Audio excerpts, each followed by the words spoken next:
Hello, this is Moon Princess, and welcome to my channel. Today I'm going to read part of a book called Friends and Foes. I'm not sure if I've read it or not. I might have recorded it, never posted it, but anyways, Friends and Foes is by Sarah Eden, and it is part of the Jonquil Brothers series, and it's really cute. But let me just do one thing first.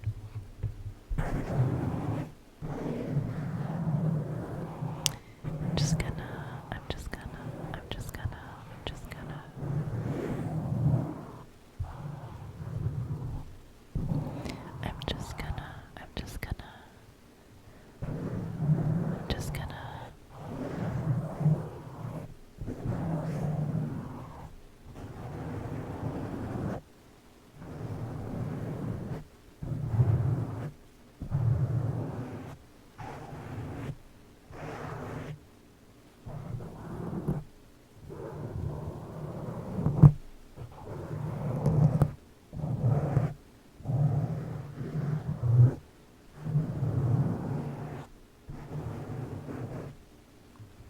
Okay, 1.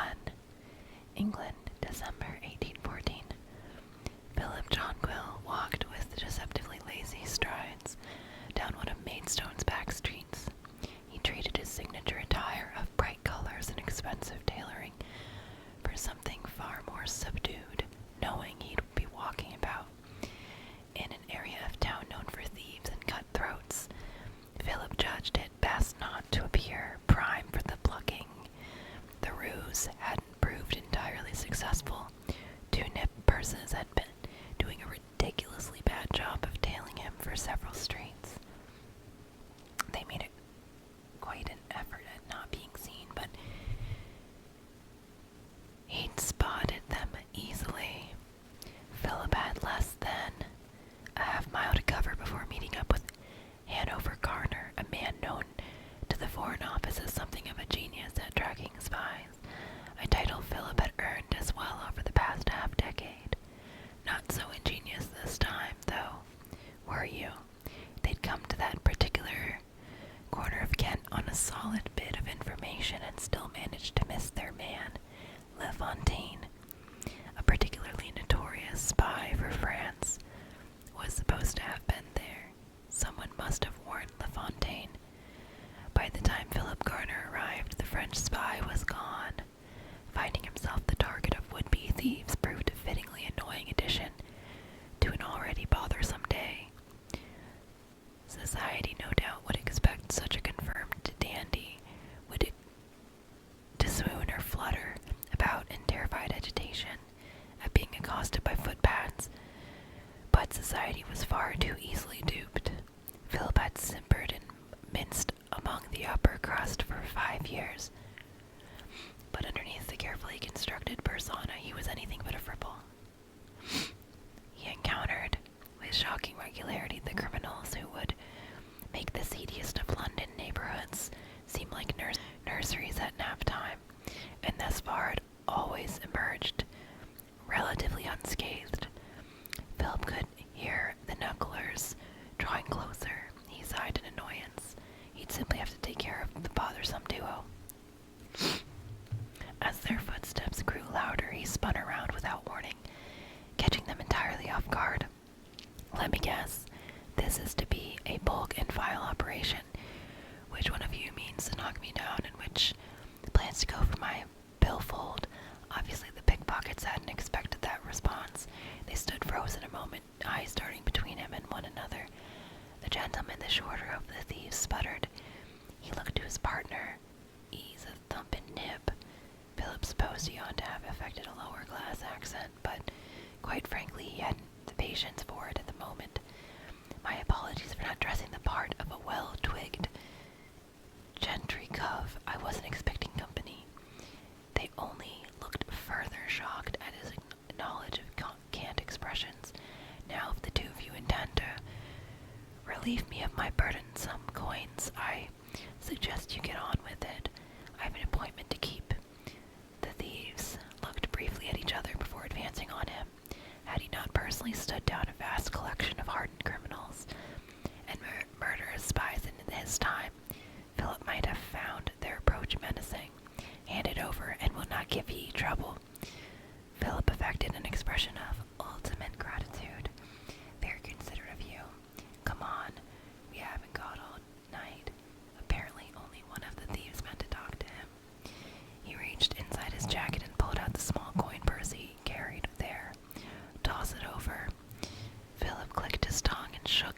his head in disapproval. That would get the coins dusty. Surely you've no desire to deal in dirty money. What? Obviously, we're not destined to share any witty banter. Philip shrugged and held out his coin purse. There's not much there, more than a few quid in there, but if you want it so badly. The more talkative of the few inched closer as he came near enough to almost take the purse. Philip dropped it on the ground. Oh dear, I'm afraid I always have been a bit of a clumsy fellow. The pickpocket bent to retrieve his loot the moment his head came low enough. Philip slammed his knee into the man's forehead, sending him reeling backward. His partner came rushing forward, fists raised, after the day he'd had. Philip sorely needed to hit someone, very thoughtful of the haggard partners in crime, to oblige him as they were. He stepped into the punch. His knuckles burned at the force of the impact. The sting proved exceptionally cathartic. He broke my nose, he blackguard. Philip rolled his eyes. Pot, kettle. The first thief had recovered enough to take a swing of his own, which Philip deftly avoided. I'd be much obliged if you'd avoid the face. Black eyes are deucedly hard to cover up, just as he knew they would. His assailants took that as their cue to aim high, leaving their midsections conveniently unguarded. Philip delivered a swift kick to the shorter man's gut, dropping him to the ground, gasping for air. Philip turned immediately to the only pickpocket still on his feet. That leaves the two of us, I suppose, with a grin of triumph. The thief brandished a decidedly unclean knife. Interesting choice. I would have guessed pistol, but this will do. The thief lunged. Philip dodged the blade. While Philip hadn't the infamous Duke of Guilder's penchant for being armed at all times, he made a point of not wandering it about in questionable areas of town without some means of defending himself. This has been tremendously enjoyable, Philip said, but I truly am in something of a rush.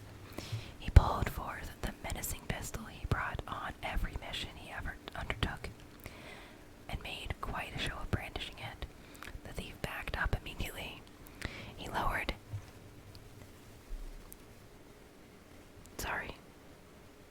his knife, eyes darting between Philip's face and his weapon. No harm done, gent. Philip shook his head good-naturedly. If you'll just scrape your friend there off the ground and be on your way. No point parting enemies over a few paltry guineas. Right, governor. He kicked at his moaning partner, still prostrate on the ground.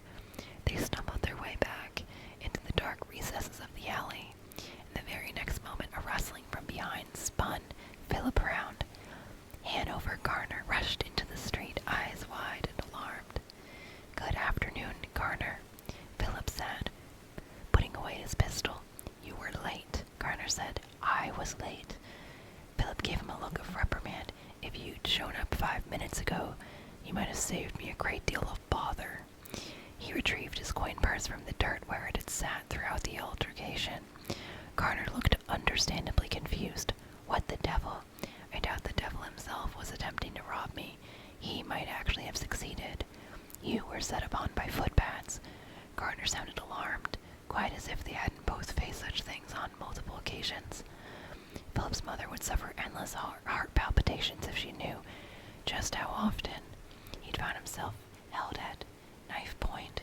It was an occupational hazard which,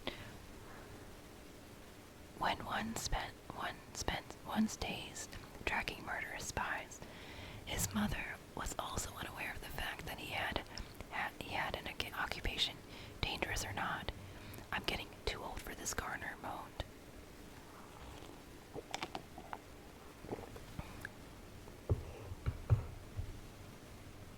You're my age, Garner, and I'm certainly not old. Philip straightened his cuffs with exaggerated flamboyance. Laughable levels of flair had become a habit of his, part of his disguise in society.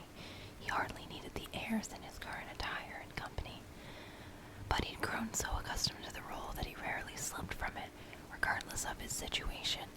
At the moment, Philip's companion was continuing to catalog complaints. 30 is far too old to have a bullet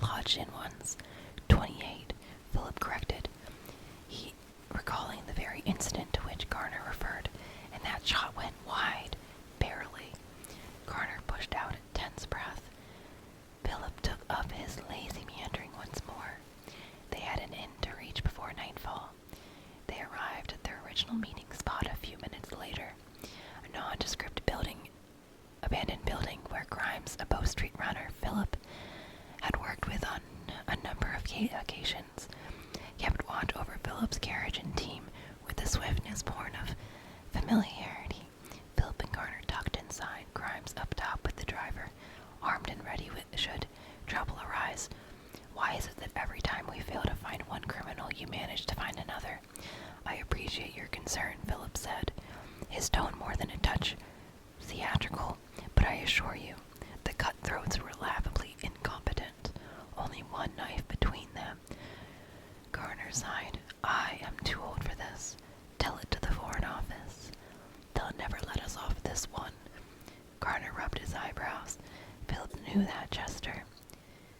From the time the Foreign Office had paired them up for their first mission, Garner's eyebrows rubbing meant he'd nearly reached his endurance for the day. If it is important enough to risk the life of the Earl of Lambton, Garner motioned toward Philip, then they will think nothing of placing the life of a mere mister on the line. Besides, we're too amazing to be replaced.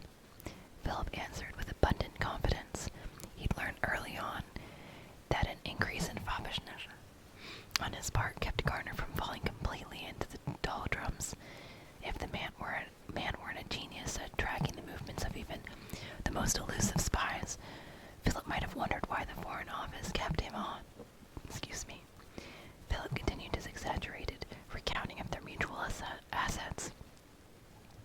It's a curse being wonderful, isn't it? Not to mention good-looking and well-dressed. Of what worth can such assets really imagine to be? Garner asked. If we only ever spend time in one another's company. Philip grinned. Pining after the ladies, he asked. You never wish you could be searching out some sweet young lady instead of being a spy? Sweet? Philip scoffed at the thought. He'd prefer a lady with a little fire. Garner was correct on one point, though. Their chances of meeting any young ladies, fiery or sweet, were decidedly slim of late. After several moments' silence, Garner spoke again. Le Fontaine is proving very elusive. Philip shrugged. True, the entire reason we are in Kent has slipped from our grasp again, and all you can say is true. The Foreign Office is getting anxious, Lambton. I'm getting a little anxious myself. Philip admitted, his gaze shifting to the growing darkness outside the windows. He and Garner had attempted to track down the dangerous French spy for longer than he cared to admit. Even to himself, the peace on the continent was precarious, even with the Corsican in exile, if, as their sources hinted, Napoleon planned to escape. No, they must capture Le Fontaine. The damage the spy could do didn't bear thinking of. Le Fontaine wasn't in Kent after all. Any longer, Philip corrected. They reached their designated meeting place only to discover the British agent they were to have met with had disappeared, leaving behind significant signs of foul play. Yes, Le Fontaine had been in Kent. They'd simply arrived too late. Garner let out a deep, worried breath. Philip knew precisely how the man felt. Every person working for the Foreign Office would be in danger until they captured Le Fontaine. I, for one, will be quite relieved to reach the inn. Philip painstakingly smoothed the hairs in his eyebrows. Garner allowed the slightest smile at the ridiculous mannerism. I need to change out of these horrid clothes. Philip added for good measure. Clothes? Ah, what I need is brandy. Philip clucked his tongue in faint disapproval. You, sir, will never be a hero. Fabulous. Perhaps the Foreign Office will release me from my duty. Garner looked quite hopeful. He could tell them I am a coward or a drunkard. Philip yawned, mostly for effect, and be assigned a partner who suffers carriage sickness. He shook his head, his eyes wide in feigned horror. I would never subject my high-sprung equipage to such abuse. No, a cowardly drunkard suits me fine. I feared you would say that. Garner grumbled, slouching you ever lower. Nearly 2 hours later, they stopped at a small but relatively clean inn, lit by the barest number of lanterns. It would do for day one, or for one night, Philip supposed. After Philip changed into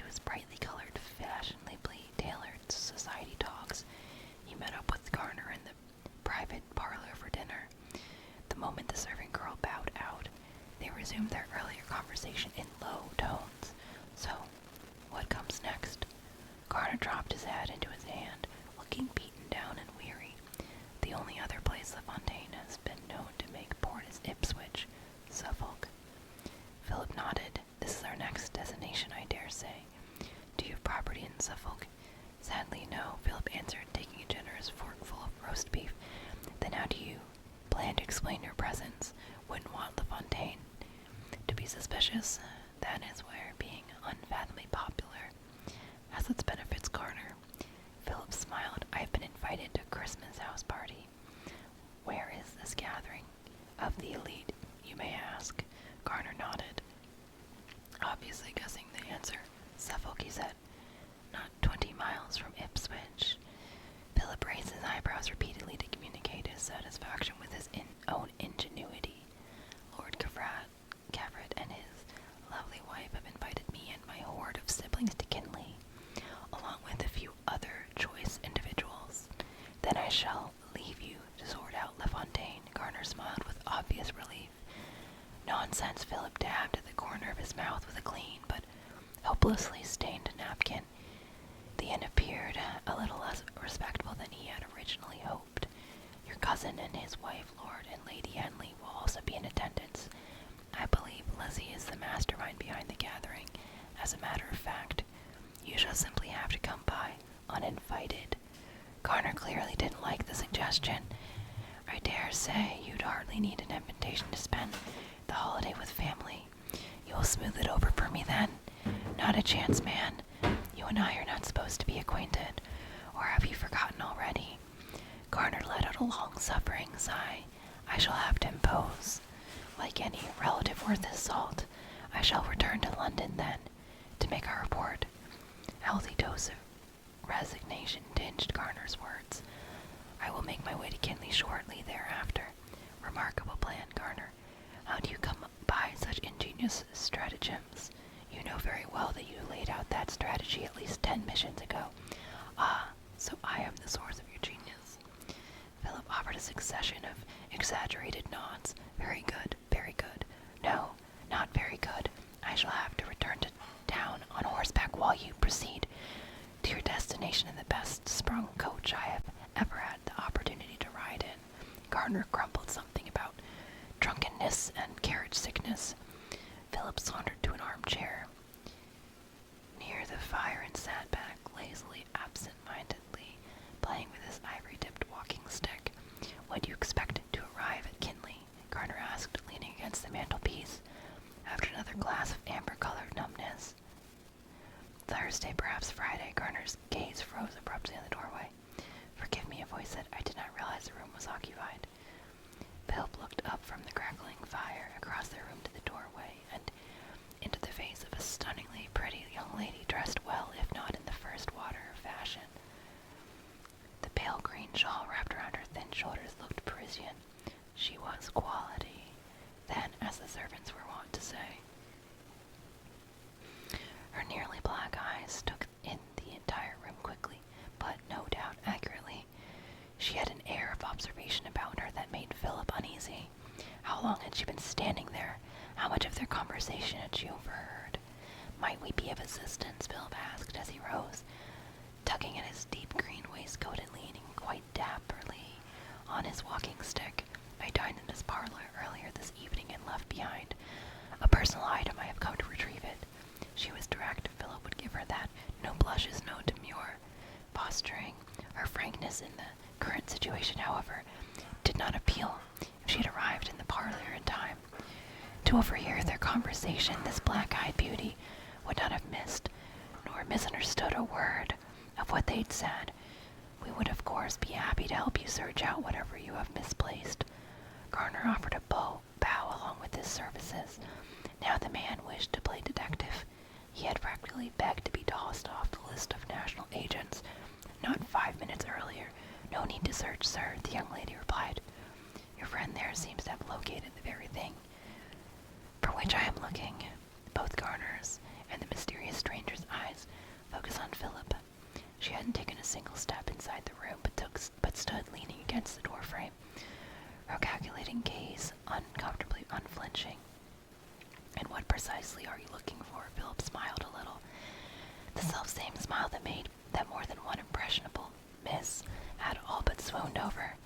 She appeared entirely unimpressed, annoyed, almost my walking stick, she said, sans emotion flickering her hand toward the stick in Philip's hand. Philip laughed. A walking stick? His walking stick? I do not believe I know a single lady who carries a walking stick. "Congratulations," she said dryly. "You now know one. Will you return my property to me or not?" She had backbone, but duty called. She might have overheard too much. Damping any suspicion was quite necessary. "Sorry. My dear woman," he minced his way across the room to where she stood in the doorway. "I realize Lord Byron has made limbs quite couture, but I do believe you would be carrying the affectation a bit far with a walking stick. You are an expert on fashion, then." She raised an eyebrow in disapproval. Disapproval! How often he had received just such a look from society ladies for his simpering ways. It shouldn't still rankle after so many years. Beau Brummel has been known to consult me. True enough, though hardly the sort of thing Philip felt gratified by. He gave it no outward indication that he felt anything but pride at Brummel singling him out. Pretending to be a mindless dandy had protected him on more than one occasion. "He consults you on how to insult and contradict a lady. I understood we were speaking of fashion." Philip stepped closer to the open door in his inquisitor. "Fashion being the all-important focus of your mental faculties. You disregard fashion." He cloaked himself in an air of shock. As he stepped closer still, the ivory-tipped stick still in his hand, "That is rather single-minded. As is your view of a lady who possesses a walking stick." And now our conversation has come full circle. Philip bowed his head in acknowledgement of her wit. "Hardly. You still have my stick, and I am still without it. But I profess this is my stick, and I have no intention of handing it over to you, especially considering the very sensitive documents hidden in its hollowed-out center. You believe I am a liar, then, and a thief besides. I believe you are mistaken. You believe I meant to come searching for my sewing, but found myself overcome by the splendor of your walking stick, rendering my poor addled brain unable to focus on anything other than your appearance." The baffling young woman fixed him with a look of utter disdain. "On the contrary, there is nothing in this room so devastatingly overpowering as to leave me unable to think clearly. I find the entire scene quite unimpressive, as a matter of fact." Philip pulled his quizzing glass to his eye and inspected the daring young lady. She found nothing devastating about him. She was unimpressed. Odd that a man couldn't wear such dangerously high shirt points as his and not make an impression of some kind. That, sirrah. Her disconcertingly pointed gaze narrowed on his quizzing glass. "Is taking an affectation too far? One wonders if you are simply in need of spectacles, but your vanity will not permit you to wear them. There's nothing wrong with my eyesight." Philip let the glass drop on its string as he closed the distance between them. He stood directly across from the maddening woman, still leaning against the door frame but glaring at him as if she were royalty. "Then it is your hearing that is wanting. I have requested the return of my walking stick, but this is not your walking stick." Philip twirled it with the familiarity of a long-time owner. "Because I am a female," the militant glint in her eye caught Philip completely off guard. "Because it is mine." He gave her a winning smile. She let out a sigh of condescension. "If you will kindly glimpse of the wood directly beneath the ivory-tipped handle, I believe you will stumble upon a set of initials. There have never been. Indulge me," she drawled. Philip bowed, absurdly deep-dyed his smug expression. Returning to his full height once more, he made quite a show of lifting the cane handle to his line of sight. "As I suspected, there is now." He stopped short. "Initials S.K. Those had never been there before. He also spied a swirl in the grain he never noticed in his walking stick. "Oh, if you would be so kind as to return it to me." The woman sounded and looked thoroughly disgusted with him. "My apologies," Philip replied with a slight bow. "Your stick." He couldn't help the doubtful sound of his words. "Ladies simply do not carry walking sticks. It's quite nearly identical to my own." "Then surely Brummel owns a matching one as well." She smiled insincerely and held out her hand for her cane. Philip Garner's voice came from behind. He had all but forgotten about the man, needing a respite from the shrews.